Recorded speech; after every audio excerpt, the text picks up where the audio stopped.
What is up, guys? Basic Battles here today, and we are doing another fight sim because we actually have fights this week. Isn't that exciting? Gilbert Burns versus Sean Brady, and we'll just go to the T-Mobile Arena and that'll be fine. Who cares?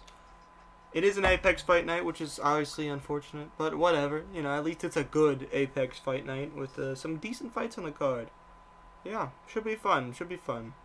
Unfortunately, I couldn't do Cannoneer versus Kyle Ohio, because I don't think Kyle has a UFC Undisputed Forever model, and I'm not doing UFC 5, so yeah, we are not doing that. But we do have models of Sean Brady and Gilbert Burns, so let's talk about the fight. This is a very interesting one in the welterweight division. Obviously, Sean Brady coming off a win over... He beat Kelvin Gastelum, I think. He beat him in December. And Gilbert Burns coming off 2 losses. One to Bilal Muhammad and another one to JDM earlier this year. Now, he did actually look pretty decent in that JDM fight. But he did get caught with a knee in the last moments of the fight. It is unfortunate, but a great finish by JDM. Now this is probably it for Burns as a top contender if he does not pull this off against Brady. But it is a tough ask. Sean Brady has only had a loss to the champion in Bilal Muhammad, getting stopped by him, and I think it was 2022 on UFC 280, I think that was. So yeah, I love how the age is very opposite here. Wow. But yeah, Fight Sim has not been accurate at all. It's 1-4-1, I believe, which is really not good. Ever since it got its first W with Pereira and Yuri, it has been downhill from there. But I think it can make a recovery. I do have Gilbert Burns in this fight. I think he is a lot more dynamic on the feet. He's obviously packing a lot of power there. But I do think Sean Brady is a strong grappler, and I think he can negate anything that Burns tries to take. But I don't think Burns is going to try to take it to the ground. I think Brady will multiple times, but I think Gilbert... I just think he's got a little bit more. And I do not think he's done being a top contender for now. Obviously. We'll see how it goes. We'll see. It is a very hard fight to pick. Obviously, Sean Brady pulling it out would not surprise me at all. Like, at all. You know, if he just grapples him down. Because I honestly expected him to lose to Kelvin Gastelum. You know, it just seemed like Kelvin had a great style for him. But nah, not even close. Sean Brady shut him down. And finished him with a Kimura. Crazy. But I don't think he'll be able to do any of that against Gilbert Burns. You know, Gilbert with his premium jiu-jitsu background. You know, fast hands. He's still got a lot of power. Solid boxing. And I don't think Brady's really sharpened that boxing defense up enough, or any of his striking enough, to really hang with Burns on the feet for extended periods of time. So he's going to need to bring it to the ground, but I don't think he's going to be able to against Gilbert. It's on paper, I think it's a bad style matchup for Sean Brady, but his physicality can come into play here. He is very physically gifted. That is true. Whoever wins this fight in the future, I don't know. I honestly don't know what Gilbert Burns does if he wins this fight, because, you know, I lost the champ, I lost the JDM, and obviously, but Sean Brady, if he wins this fight, bam, he just beat a top 6 opponent, and he only lost the champ, so he could fight anyone in the top 5, really, if he pulls this off against Gilbert Burns. A lot of interesting avenues for him, and heck, honestly, for Gilbert, if he wins this, maybe he could get a fight against, that's actually a great question. I don't know. I really don't know.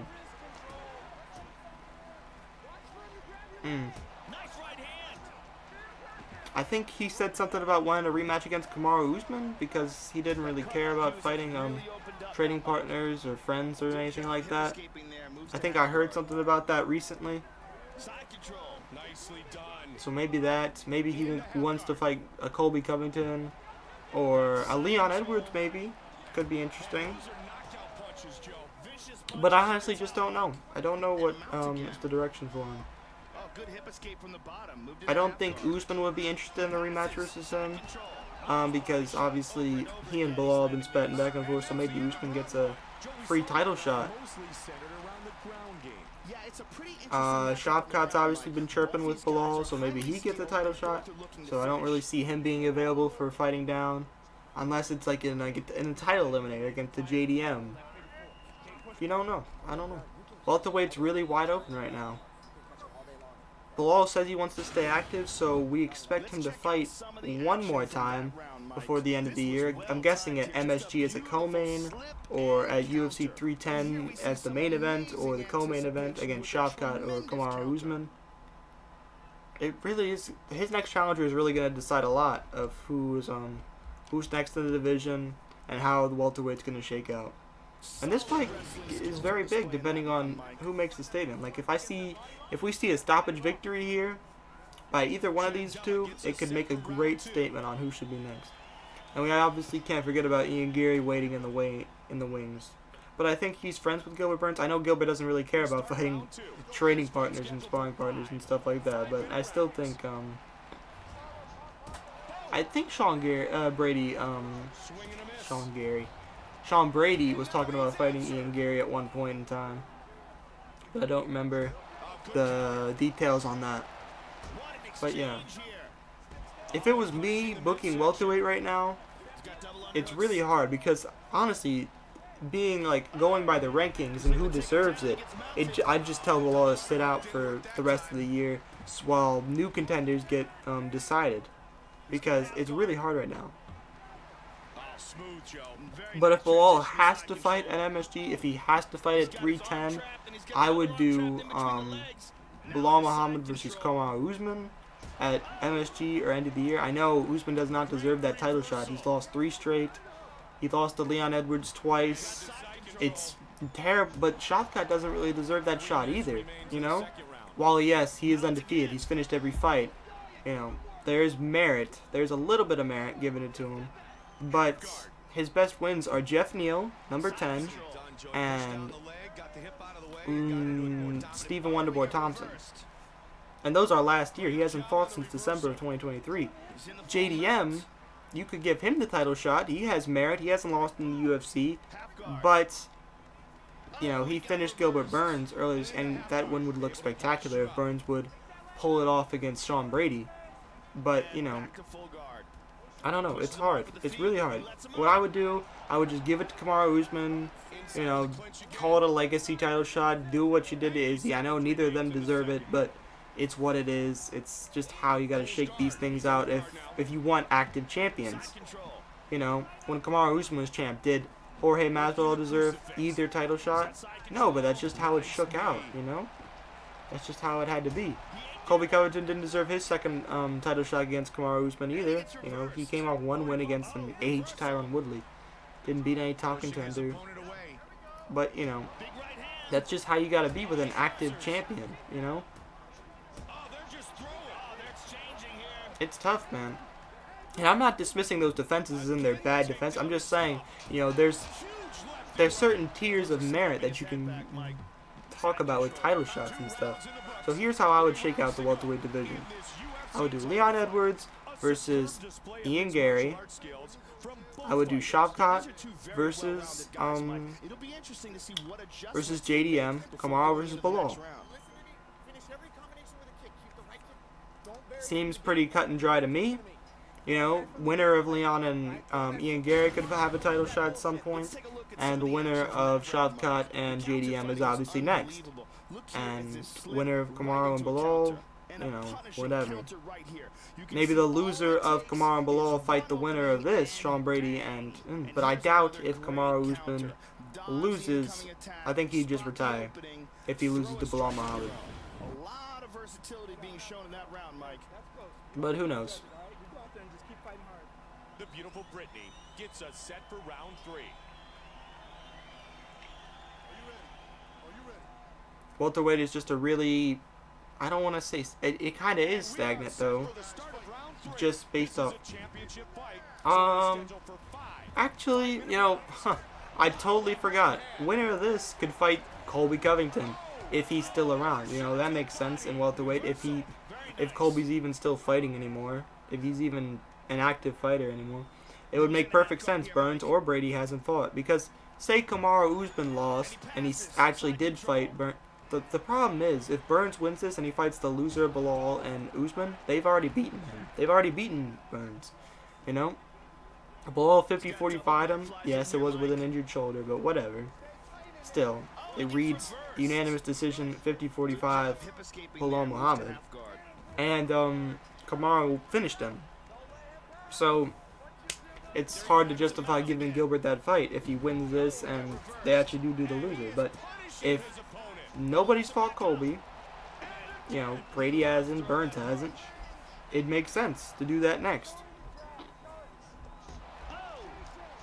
And heck, if Colby were to actually win against Burns or win against Brady, he could actually say he beat a welterweight contender. So, that's how it should shake out in my opinion, but that's not how it's going to shake out. They're going to give Shavkat the title shot probably in November or December. And then that's going to be how it shakes out from there. Who knows what they're going to give JDM. They'll probably give JDM to Leon Edwards. And maybe throw Ian Gary in there at some point. I don't know who he'd fight. He should have fought Colby Covington at UFC 303 and not MVP. Like, that was such a weird fight. In the guard. Side control now. Just over a minute remains. UFC is just a weird organization right now. What can you say, Under a minute remains. Side control. Nice right hand. 45 seconds remains. And what a huge right hand. Is this how it's going to end? Third round TKO for Sean Brady, and it is. Wow. That's actually opposite to how I have it. I have a third round TKO for Gilbert Burns, but hey, whatever. Fight Sims. This could be its second win right here. I won't be shocked at all if Sean Brady pulls it out. It will be interesting. Alright. Well, that was certainly a good one. And it was fun talking to you guys about the welterweight division and how stagnant and terrible it is right now. But seriously, good fight sim. Should be fun to see how it, I guess the next fight sim I'll be doing later. Later next week, because it will be Sean O'Malley versus Merab Dvalishvili in the Sphere.